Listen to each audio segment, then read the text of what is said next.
kung hintayin ko lang yung dalawang anak Walang ko. darating, sir. Ha? Walang darating, sir. Wala sa batas, sir. Kahit nangaral yung gate. Yes, sir. Admittedly, yes. Then why Okay, don't you allow them? Counsel. Why don't you allow them? Bakit sa batas? Sir, you have your counsel. That's Huwag why na tayo mag-debate rito. This is not a place for debate. Right now, sir, I can give the Yes. order to remove you from here. Ma-isolate si President Duterte. Maiwan siya mag-isa dyan. I am saying that my lawyer, the daughter, is coming. Kasi Mr. President, Yan. you will be left there alone on that table. Meron Believe siyang me, alis mo lahat ng tao may rito. tao siyang gusto ipasama Let us sa spare kanya. everyone. wag To the car, sir. To May the car, gusto sir. nga siya That's the best ipatao way. ng tao.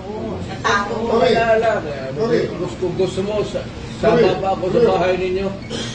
Alalahin mo, ikaw naman ang marunong mag-alalay. Otherwise, magkakagulo lahat dito.